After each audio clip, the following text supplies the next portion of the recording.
एक बार बादशाह अकबर बीरबल के साथ शाम को बाग में टहल रहे थे।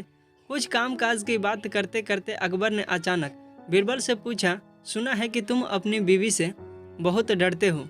बीरबल को अकबर से इस तरह के सवाल का अंदेशा ना था। उसने संभलते हुए कहा, जी मैं ही क्या, हमारी सल्तनत का हर आदमी अपनी बीवी से डरता है। महाराज अकबर ने बीरबल की तरफ टेढ़ी नज़र से देखते हुए कहा, तुम अपनी कमजोरी छुपाने के लिए सब लोगों पर इल्जाम नहीं लगा सकते। बीरबल ने कहा, बादशाह सलामत, मैं जो भी कह रहा हूँ वह एक कड़वी सच्चाई है।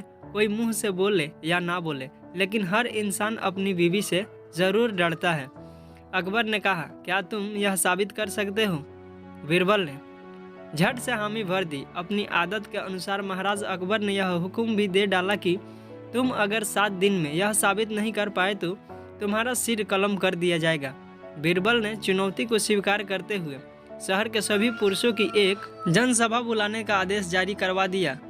एक निश्चित तिथि को जब शहर के सब मर्द वहां पहुंचे तो अकबर ने बीरबल को उसका वादा याद करवाया। बीरबल ने फिर पूरे विश्वास के साथ अपना काम शुरू कर दिया।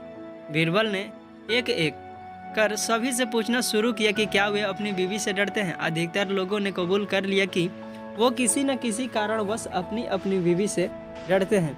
बीरबल ने उन सब लोगों को एक एक अंडा पकड़ाकर एक तरफ बैठने को कहा। यह सब देखकर अकबर भी परेशान हो गए कि यह सब क्या हो रहा है। हमारी फौज का एक से एक बहादुर योद्धा भी अपनी बीवी के सामने भींगी बिल्ली नजर आ रहा है। बहुत देर बाद एक हठे कठे नौजवान की बारी आई और उससे भी यही सवाल पूछा गया। यह नौजवान बाकियों से अलग था। उसने कहा, बीवी से कैसा डरना, बीवी तो पैर की जूती है, उसकी क्या हिम्मत कि मेरे सामने कुछ भी बोल जाए। अकबर को थोड़ी तसल्ली हुई कि चलो कोई तो निकला जिसने इतनी बात कहने की हिम्मत की। जब हर तरीके से उसे परख लिया गया तो बादशाह ने उसे एक काला घोड़ा इनाम में दिया।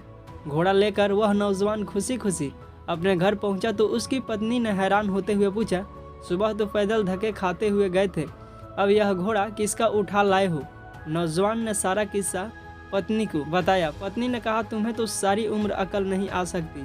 अगर इतना बड़ा इनाम जीता ही था तो दरबार से सफ़ेद घोड़ा तो लेकर आते, यह क्या काले रंग का घोड़ा उठा कर ले आए हो? नौजवान ने कहा, बेगम तुम चिंता मत करो, आज बादशाह सलामत मुझसे बहुत खुश है। यह लो, मैं अभी घोड़ा बदल कर लाता हूँ। कुछ देर बाद ही वह काला घोड़ा लेकर वापस दरबार में पहुँचा और बीरबल से प्रार्थना करने लगा, मेरी बीवी को यह काला घोड़ा पसंद नहीं है, आप कृपया मुझे सफ़ेद घोड़ा दे दे।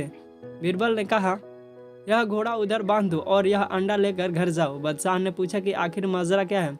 बीरबल ने कहा कि यह नौजवान पहले तो कह रहा था कि अपनी बीवी से नहीं डरता, लेकिन जब बीवी ने काले घोड़े की जगह सफ़ेद घोड़ा लाने को कहा तो वह उसको ना नहीं कह सका। बीरबल ने आगे बताया, जहाँ पना इसकी बीवी बहुत सुंदर है, उसको यह क्या कोई भी आदमी किसी काम के लिए ना नहीं कह सकता। अकबर ने बीरबल से कहा, अच्छा अगर ऐसी बात है तो हम भी ऐसी खूबसूरत औरत को देखना चाहेंगे, तुम किसी तरह से यह इंतजाम करवाओ। बीरबल ने कहा, जहाँ पना यह तो कोई मुश्किल काम नहीं है, मैं कल ही उस औरत से आपकी मुलाकात। बीरबल की बात को बीच में काटते हुए अकबर बोले, लेकिन एक बात का ध्यान रहे कि हमारी बेगम साहिबा को इस बात की भनक भी नहीं लगे। बीरबल ने मुस्कुराते हुए कहा, जहाँ पना अब आप अकेले ही बचे थे, अब आप भी यह अंडा पकड़े। बादशाह अकबर के पास अब झेपने के अलावा कोई चारा नहीं था। वह मान गए कि हर मर्द अपनी बीवी से डरता है। ये कहानी आपको कैसी लगी कमेंट करके बताएं और हो सके तो हमारे चैनल को सब्सक्राइब करें। थैंक यू दोस्तों इस वीडियो को पूरा देखने के लिए।